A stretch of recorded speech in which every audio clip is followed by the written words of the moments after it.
Querido, não sei se você gosta de filmes, eu sou um cinéfilo, essa é a palavra certa, que sempre fui desde adolescente e continuo sendo, vou falar adorar só o Senhor.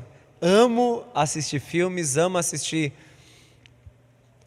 séries, eu gosto muito de desfrutar desse tipo de conteúdo, da mesma forma que dos livros. E existem características em alguns filmes que me chamam muito a atenção. Não sei se você já assistiu, não quero escandalizá-lo, mas quando você enxerga, por exemplo, um filme como Indiana Jones, ou se você já assistiu O Hobbit, ou Sociedade do Anel, filmes desse tipo, eles apresentam um cenário bem interessante.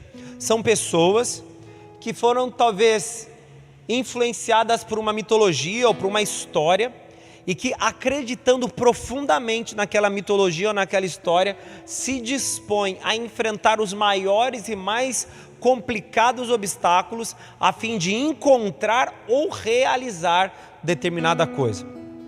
Eles não pensam muito sobre o que vão enfrentar, eles são movidos, eles são instigados pela história. E aquela história os fascina de tal forma que eles se dispõem a perseguir aquele fato, ou se dispõem a tentar descobrir se é verdade ou não aquele evento. Então eles se entregam de tal maneira à busca que tudo mais perde o seu valor. A vida deles se prende ou se atrela àquele evento que eles sonham vivenciar. Não sei se você já passou por isso, se você já foi de alguma forma dominado pela expectativa, ou pela fantasia, ou pelo sonho de ver algo se tornar realidade. Mas esses personagens, como Indiana Jones ou tantos outros personagens dos filmes e da TV, fizeram isso e eles buscaram um segredo ou tentaram alcançar um mistério, simplesmente sendo instigados pela história que alguém contou. Se você já assistiu, por exemplo, a Sociedade do Anel, o Frodo, que é o personagem principal, ele é de alguma forma instigado pelas histórias do seu tio.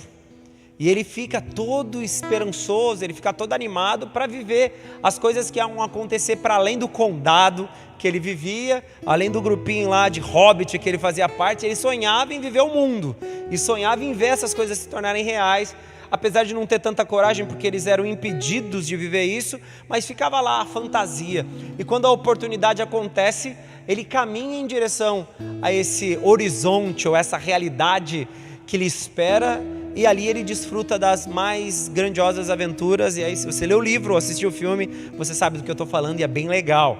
Só que a gente não vai falar de filme, a gente não vai falar de livro, a gente não vai falar de história, a gente vai falar de Deus. Porque a gente está numa igreja, horas, a gente está no meio de um culto e a gente não vai ficar cantando historinha.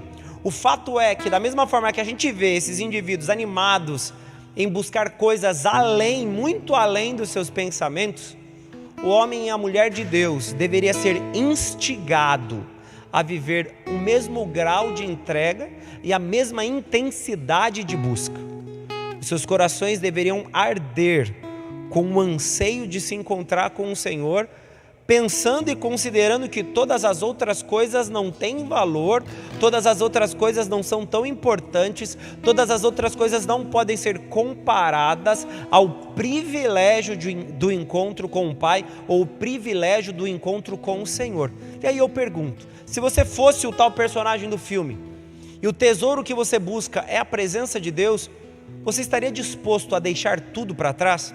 Se você pegar um gancho do culto de domingo, você sabe que o relacionamento com Deus ou vínculo com Ele impõe ao envolvido o conceito de exclusividade de uma forma muito direta. Não há como nos envolvermos com Deus sem que Ele seja o mais importante ou o elemento mais relevante da nossa busca. Se buscamos a Deus e parcialmente tentamos encaixar, mesmo que não seja do todo, mas partes da nossa rotina, tentamos encaixar outros interesses e outras buscas, é provável que a gente não se entregue da forma adequada e, consequentemente, nem tenhamos a chance de encontrá-lo. Pastor, mas eu tenho uma vida externa além da vida religiosa.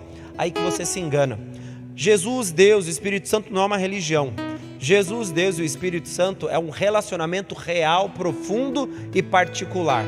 Nos conectarmos com o Senhor não é apenas buscarmos de alguma maneira alguém que vai solucionar ou resolver pequenos detalhes da nossa vida, ou vai se tornar o amparo ou a segurança em alguns momentos.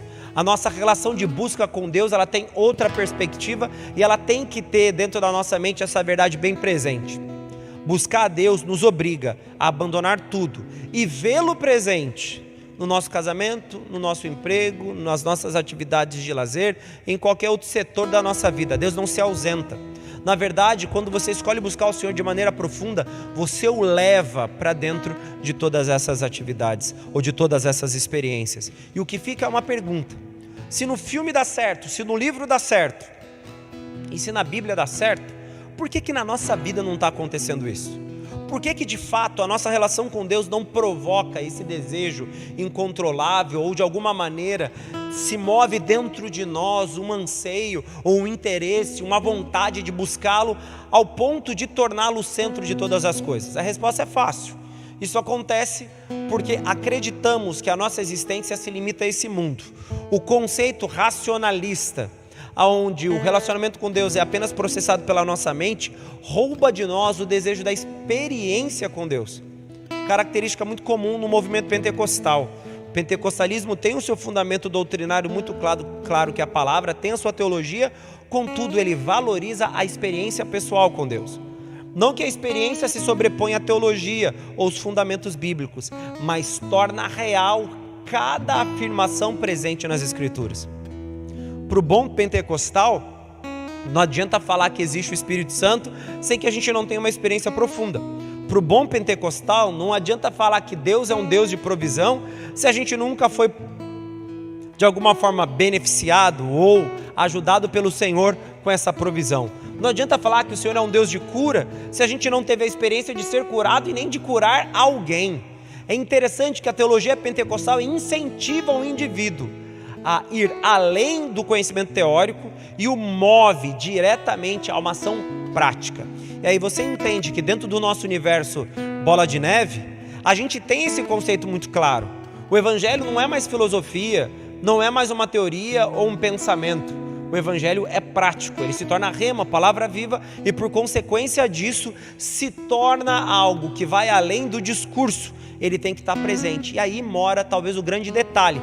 Se você já leu livros sobre a Rua Azusa, Kathleen Kuhlman, uma outra grande avivalista que tem histórias e testemunhos bem interessantes, você descobre que todos esses eventos, todos esses movimentos, todos esses episódios, eles têm algo muito peculiar em comum.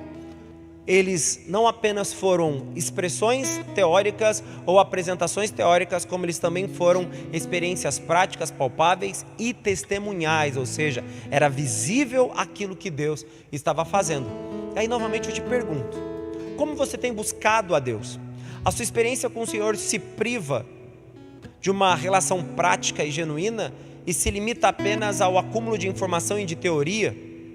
Muito conhecimento com pouco fogo, muito conhecimento com pouco amor é apenas informação. Se queremos ser grandes pregadores, onde não há fogo no nosso sermão, nós só podemos nos tornar grandes à vista humana, talvez medindo a nossa capacidade intelectual, mas não existe presença de Deus e muito menos experiência testemunhal. Se pregamos, por exemplo, sem que o amor esteja presente nas nossas afirmações, e eu não digo de falar sobre coisas que aquecem o coração humano, mas estou falando sobre o interesse genuíno de alcançar o coração desses indivíduos e mudar as suas vidas. Não existe pregação, é apenas a apresentação de uma teoria. O verdadeiro homem de Deus, o verdadeiro pregador, ele é antes de tudo um indivíduo que quis se relacionar de maneira pessoal. E em tempos onde a experiência com Deus tem sido cada vez mais exigida de nós, ou seja, ir além da teoria, porque temos uma doença que bate a porta, temos a fome que nos assusta com a possibilidade da perda do emprego, nós temos tantas coisas nos rodeando e que de alguma forma gera temor nos nossos corações, que não há como acreditarmos em um Deus sem que Ele seja de fato presente e ativo. Só que aí de novo eu te pergunto, você é um pouco parecido com esses personagens, Indiana Jones? Você parece o Bilbo Bolseiro ou qualquer outro personagem de um filme que você gostou e assistiu, que foi corajoso o suficiente para ir atrás de uma notícia ou de uma afirmação? Se você é suficientemente capaz de perseguir essas coisas, talvez você tenha uma chance num relacionamento com Deus. Porque um texto conhecido por todos nós diz: buscar-me-eis e me achareis, quando buscardes de todo o vosso coração. Talvez você acredite que buscar a Deus seja apenas uma experiência onde você tem que amá-lo ou dizer que o ama.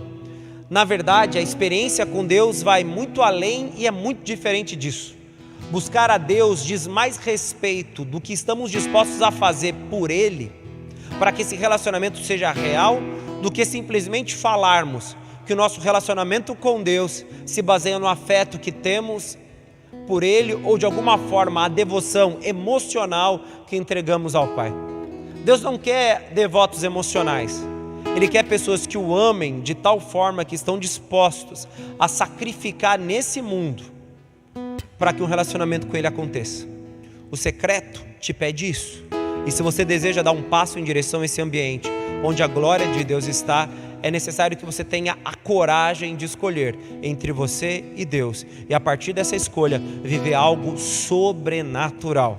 Porque, de novo, como diz a própria Escritura, buscar-me-eis e me achareis, quando buscardes de todo o vosso coração. Gostaria que você abrisse sua Bíblia, por favor, em Jeremias, no capítulo 29, no versículo 13 até o versículo 14. E vamos ver o que o texto bíblico nos diz.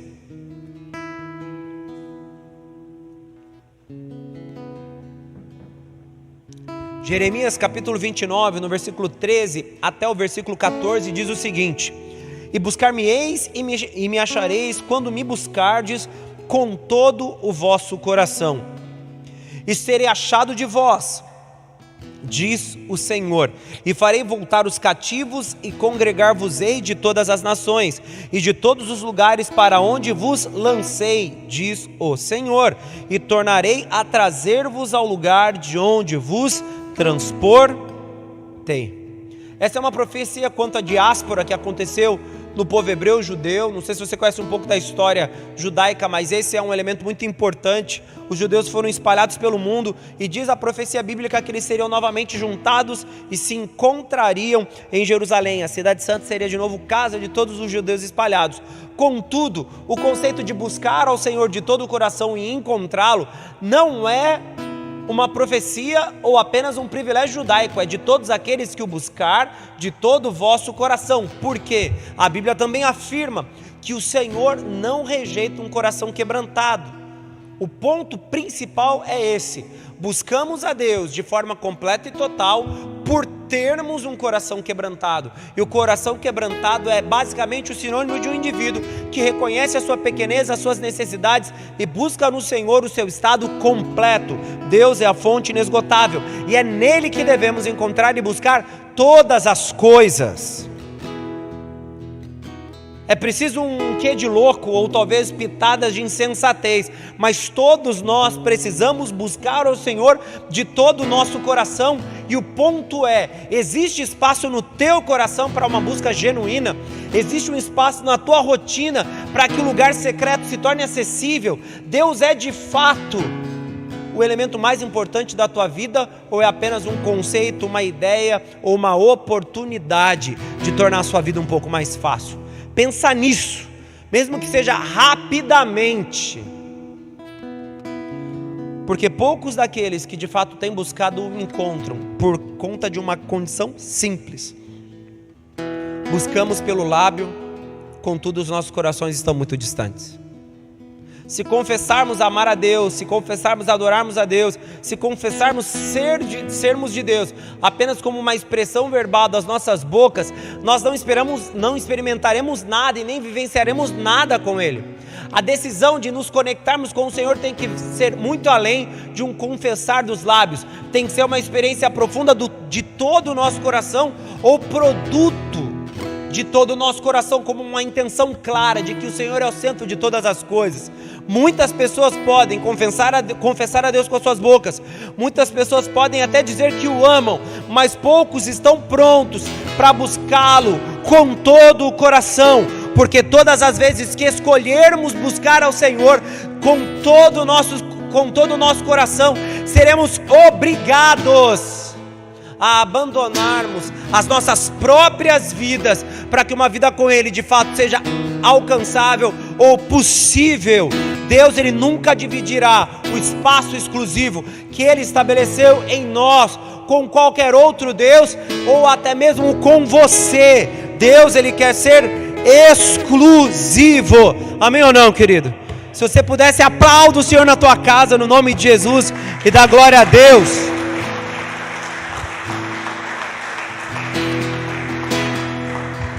O processo de encontro ou de experiência prática com Deus é simples: morra e o encontre, viva e o perca, deseje-o mais do que todas as coisas, e Ele será achado por você. Ignore a Deus, mesmo que dentro de uma pequena porção do seu ser, e Deus não poderá ser alcançado, porque a relação com Ele nos obriga a nos conectarmos de maneira pessoal, profunda e exclusiva. Se você quer algo com Deus, você precisa encontrá-lo de maneira exclusiva, porque é isso que o texto diz.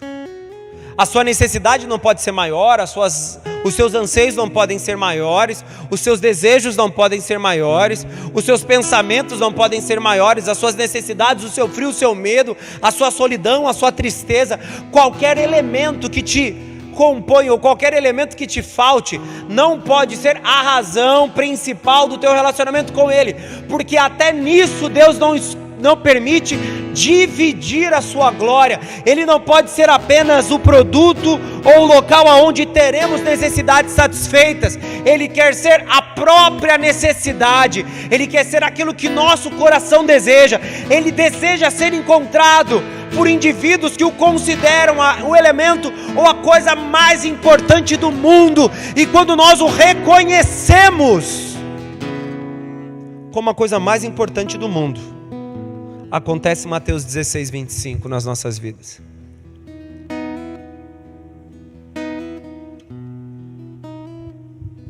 Mateus 16, 25 se torna real. E olha o que diz o texto. Mateus 16, 25 diz o seguinte: porque aquele que quiser salvar a sua vida, perdê-la-á. E quem perder a sua vida, e nesse caso, por amor de mim, achá-la-á. Se reconhecermos que o que temos buscado é o próprio Deus, e a razão que traz significado para a nossa jornada é esse encontro, nós não apenas damos sentido para a nossa existência, como definimos que só existimos quando nos encontramos completamente com Ele. A busca em qualquer filme, a busca em qualquer evento de livro ou coisa semelhante, ela se define na vida do protagonista como aquilo que traz sentido para a sua existência. Eu não sei se você tem esse conceito claro na sua mente. Talvez você tenha buscado muitas coisas. Mas se você quer realmente definir se você está pronto para viver algo especial e sobrenatural com Deus, você tem que se questionar sobre se Ele pode se tornar o centro de tudo aquilo que você tem buscado. Se Ele pode ser definido como o centro que satisfará todas as suas necessidades. Você vai ter que se perguntar se Ele é tudo aquilo que você deseja. Não apenas porque você vai deixar de forma clara e testemunhal qual é a sua fé, mas como você também vai definir para si mesmo o que você está disposto a fazer para se relacionar com Ele. A fé pentecostal se baseia nisso por essa razão. Todos os indivíduos que buscavam ou buscam o carisma, a virtude, o espírito, do jeito que você quiser chamar, foram indivíduos que escolheram anular-se e buscarem de uma forma completa esse espírito que se relaciona, esse Deus que se comunica, esse Senhor que escolhe estar conosco e não apenas falar conosco, como alguém que contratou um mensageiro ou mandou um e-mail, um WhatsApp ou uma ligação. Ele não apenas quer falar, mas como Ele quer fazer isso de forma pessoal. Por isso que você vê no Antigo Testamento e no Novo Testamento essa pauta sendo repetida. Buscá-lo, entregar-se por completo, tornar Deus o centro, desejá-lo mais do que todas as coisas.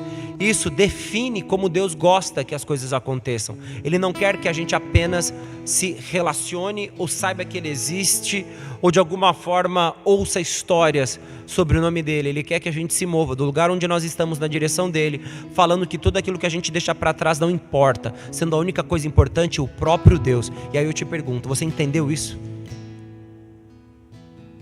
Eu posso até afirmar que a sua experiência emocional num culto foi apenas emoção e não teve nada de Deus, porque apesar de tudo aquilo que você diz ter experimentado, o que você fez foi se entregar a um momento de histeria coletiva, talvez, de catarse, mas não teve a chance real de se conectar com Ele, a fim de que uma mudança e um impacto espiritual aconteça dentro de você, porque toda relação com Deus deixa marcas, todas as experiências com o Senhor deixa no indivíduo que experimentou aquilo, algo profundo que não pode mais ser ignorado ou esquecido.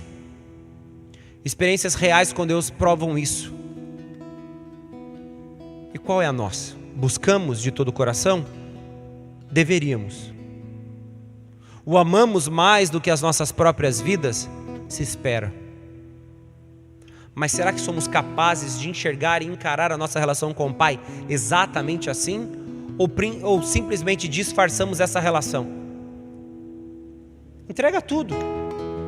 Venda todas as suas posses, entregue todos os seus recursos.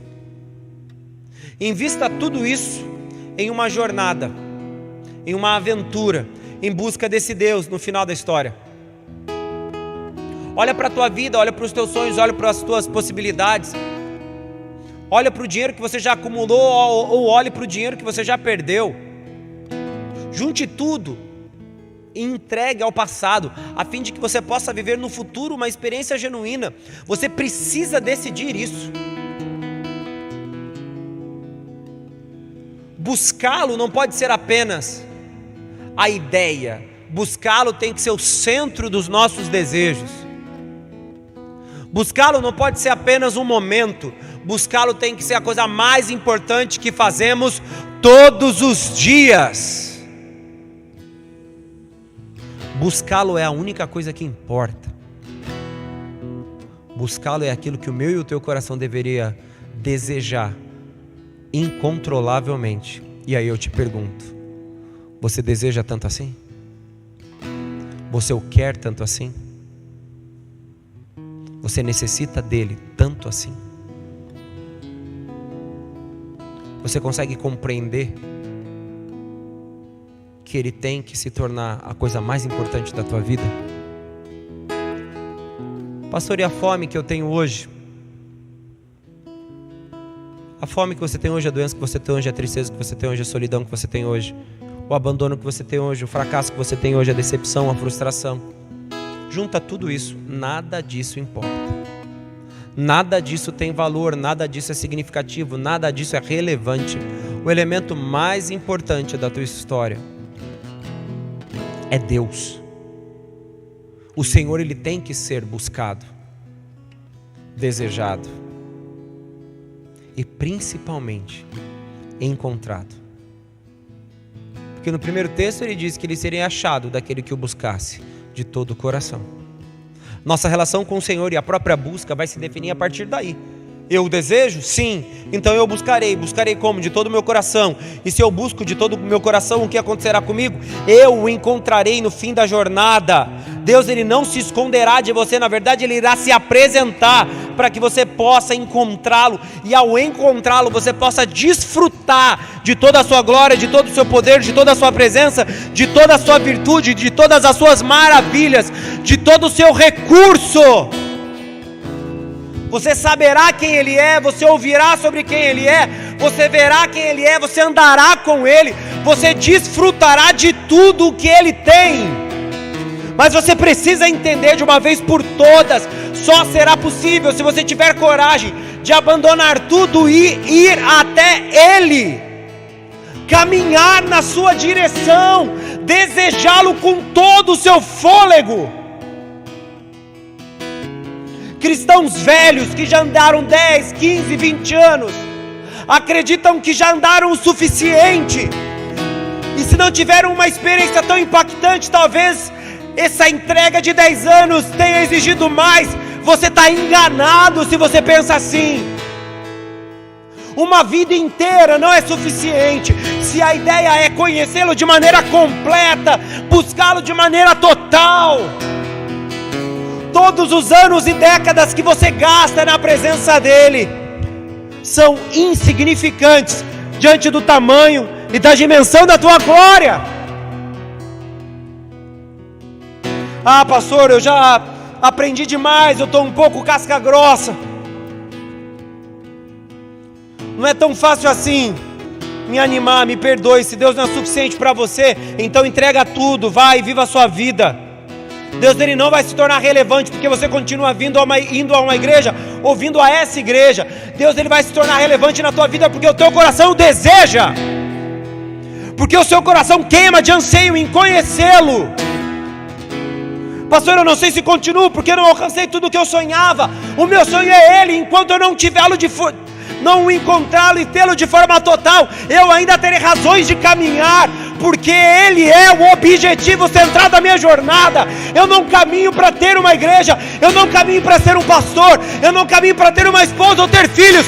Eu caminho a minha vida até o fim da jornada, porque é lá que eu encontrarei. Buscar-me-eis e me achareis quando buscardes de todo o vosso coração. O que representa a nossa jornada é ele, e não aquilo que acontece no meio do caminho. Acorda, tu que dormes.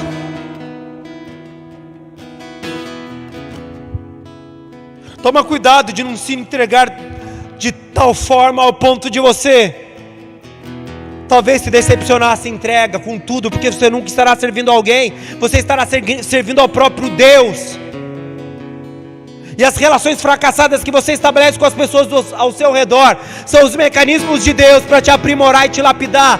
Dorme com essa. Nenhuma justificativa, seja de frustração ou decepção humana, se torna argumento tolerável ou aceitável. Até os próprios percalços no caminho são modelos de Deus, de aprimoramento, lapidação e depois envio.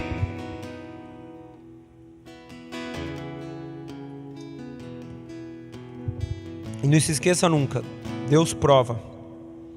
Não tenta, mas prova. E é bom que você se encontre apto para ser aprovado. Depende de você e de mim, depende dele. Porque isso ele faz.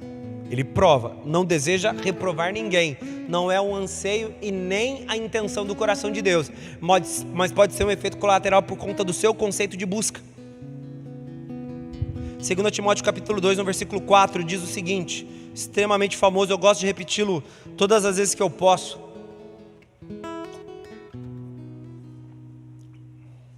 Segunda carta a Timóteo, capítulo 2, no versículo 4, diz o seguinte: ninguém que milita se embaraça com negócios dessa vida, a fim de agradar aquele que o alistou para guerra.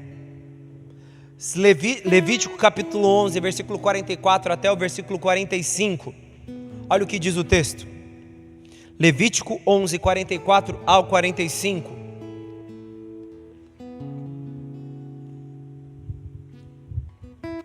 Porque eu sou o Senhor vosso Deus, portanto vós vos santificareis e sereis santos, porque eu sou santo. E não vos contaminareis com nenhum réptil que se arrasta sobre a terra, porque eu sou o Senhor, que vos fiz subir da terra do Egito, para que eu seja vosso Deus, e para que sejais santos, porque eu sou santo. O desejo de Deus é que tenhamos um relacionamento com Ele tão profundo, que a essência dele se revela através das nossas vidas. Você acredita mesmo que a tua relação com Deus deveria ser superficial? Você acredita mesmo que o teu relacionamento com Deus é parcial e limitado? Ele não é, não deve ser. E se você tem vivido assim, muda agora. O teu relacionamento com Deus sempre deveria ter sido, desde o início, profundo e íntimo. Se você não entendeu isso ainda, aproveita e faz como as virgens nécias, porque já acabou seu azeite. Me perdoe, não estou querendo te julgar. Já acabou teu azeite. elas foram orientadas a correr e comprar azeite para que as lanternas delas fossem cheias. O problema é que elas foram tarde demais. E quando elas voltaram, já tinham ido embora as sábias. Jesus não voltou. E você também não chutou o pau da barraca e perdeu o caminho da roça. Se você não entendeu a necessidade de buscá-lo de forma completa, vai lá e busca, compra, gasta dinheiro.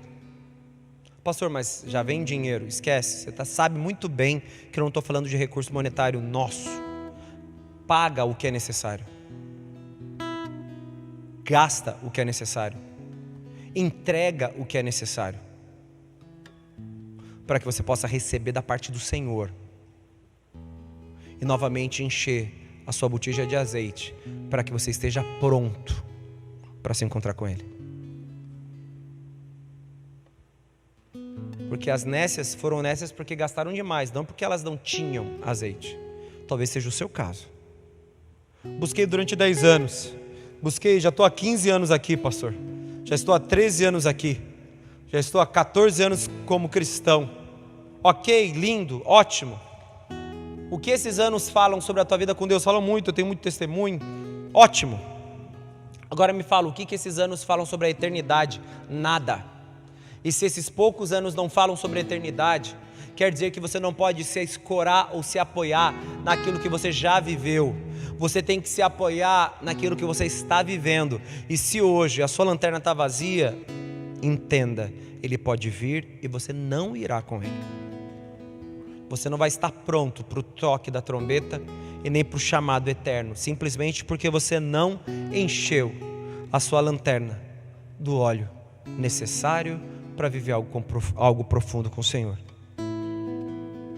Você não terá nada do que é necessário, simplesmente porque você não teve coragem de entregar tudo, vender tudo, para viver essa aventura. As histórias que você ouve aqui, as pregações, os testemunhos dos irmãos não são suficientes para você abandonar e segui-lo? Tudo aquilo que você já ouviu sobre Deus não é suficiente para que você pegue todas as suas economias e recursos e entregue? Deixe e vá viver aquilo que Ele tem para você. Eu já ouvi tantas pessoas que afirmavam, se Deus mudar a minha realidade e me colocar em tal lugar, eu vou ter mais tempo para servir a Deus. Essas mesmas pessoas são aquelas que apenas geraram expectativas, mas nunca serviram como deveriam, porque ela só trocou de embaraço. Não, eu só não faço hoje porque hoje eu não posso. Aí o amanhã chega, exatamente como a pessoa disse que precisaria. Eu não faço hoje porque agora eu tenho muitas responsabilidades e compromissos, então eu não terei condições de me entregar da forma que eu deveria, mas eu faço o que é possível. E você entende, né, pastor? Eu entendo porque você não me busca. Eu entendo porque você não me serve. Eu entendo porque eu não terei que prestar conta das coisas que Deus colocou na tua mão. Quem tem que fazer isso é você e não eu. Eu não terei que mostrar minhas mãos sobre aquilo que você deveria ter feito. Eu vou mostrar sobre a minha mão, aquilo que o Senhor entregou para mim. O Senhor vai perguntar se abandonou tudo. Abandonei. Você pensou em voltar para algumas coisas para ter mais conforto e segurança? Pensei. Você não voltou? Não voltei, porque não ia dar. Suas coisas são mais importantes que as minhas, então fechou, caminha. Eu recebo, tomo os galardões. Não, mas eu também estou servindo, eu tenho feito muita coisa. Não interessa o que você faz, interessa o que Ele queria que você fizesse. Não interessa o que você tem feito, interessa o quanto você faz com Ele, conectado a você, conectado à sua história. Até onde eu lembro, nós somos galhos de uma videira, nós não somos independentes, nós dependemos dEle para que produzamos os frutos que Ele deseja que a gente produza. Porque a videira brava produzia fruto bravo, ela estava lá produzindo. O problema é que a gente não tinha que produzir o fruto bravo, a gente tinha que produzir o fruto dele. Ah, mas eu não penso assim. O seu pensamento, particularmente falando e pessoalmente pensando, não interessa. Se você acha que é bom, então tá bom. Obras de feno, de palha, vão passar pelo fogo. Só toma cuidado para chegar lá você achar que fez demais e no fim você não fez nada do que Deus gostaria. Porque você não teve coragem de buscá-lo de todo o vosso coração. Tudo que gira em torno do plano de Deus para a nossa existência está conectado a Ele. Entregas completas, sacrifícios reais, abandono dos próprios desejos, esquecimento de planos pessoais. Conversando com uma pessoa, ela disse: poxa, toda vez que a gente está começando a ficar tranquilo, Deus vai lá e entrega algo. Porque a gente tem boas notícias aí, daqui a um tempo a gente vai contar. Deus é maravilhoso, eu só não vou contar agora, porque eu realmente tenho que segurar, mas depois que eu puder, é bênção para explodir mesmo a mente, dar glória, plantar bananeira, sair correndo na volta do quarteirão, da estrelinha, e até pagar promessa, se você está devendo alguma coisa aí. Deus é surpreendente, não há nada que não saia das nossas mãos que Deus não vai lá e dá de volta, de uma forma especial e preciosa. Fica aí pro mês de abril, aniversário da igreja, mês que vem, aí fica pro mês que vem a historinha. Não há nada, querido, que não possa ser compreendido como uma forma de estarmos conectados. E se às vezes for necessário abandonar a si próprio para que essa experiência completa aconteça.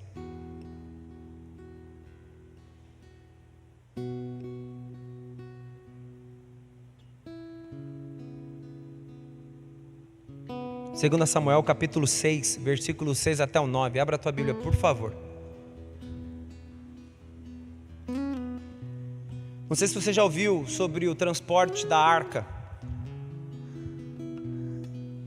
Davi, ele transportava a arca e da forma que ele ia transportando, ele estabeleceu alguns sacrifícios a serem feitos. Olha o que diz o texto, segundo Samuel 6, 6 a 9. Essa condição é vista quando Davi resolve transportar a arca para Jerusalém e no caminho Uzá é morto por tocar nela. E chegando à eira de Nacon, estendeu Uzá a mão à arca de Deus e pegou nela, porque os bois a deixavam pender. Então a ira do Senhor se acendeu contra Uzá e Deus o feriu ali por esta imprudência e morreu ali junto à arca de Deus. E Davi se contristou porque o Senhor abrira rotura em Uzá e chamou aquele lugar de Perez Uzá até o dia de hoje.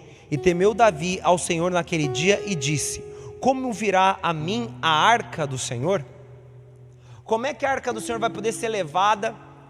Existiam regras, só os sacerdotes, os levitas poderiam tocá-la. Existe toda uma contextualização. Só que durante o trajeto existe algo que muda a mente de Davi e acaba se tornando o que define o transporte da arca. No versículo 13 de 2 Samuel 6,13.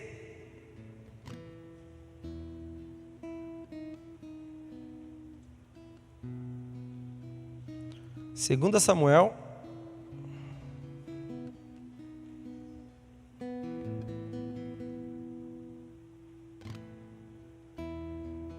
diz assim o texto: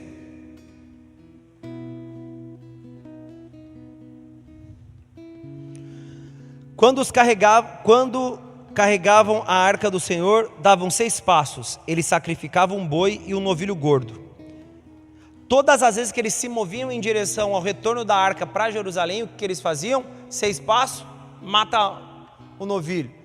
O sacrifício faz parte do envolvimento que nós temos com a glória de Deus. Se você deseja viver algo poderoso, se você realmente deseja fazer algo significativo do teu relacionamento que o leva a ser mais do que apenas essa experiência superficial, eu te convido, busque de todo o teu coração e tenha coragem de entregar tudo o que você tem e a sacrificar o que for necessário.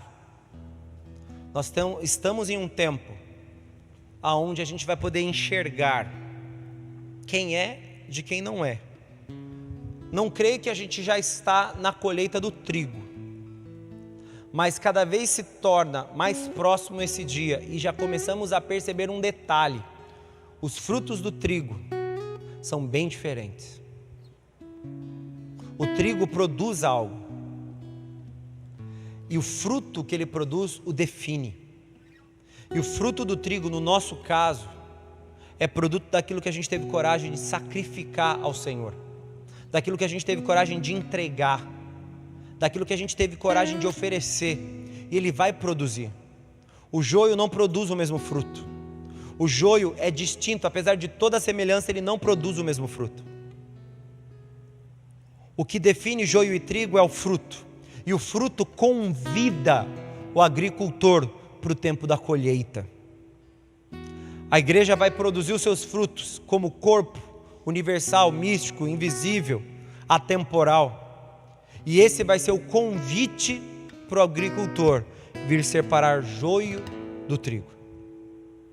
Se você quer ser encontrado como trigo, eu te convido, querido, a sacrificar o que é necessário para que você realmente tenha uma experiência genuína com Ele. Eu te convido a abandonar o que tiver que ser abandonado e buscá-lo como se você estivesse buscando a coisa mais importante, e é, da sua vida. Esqueça tudo e o torne o centro de todas as coisas, de todos os momentos e da sua história.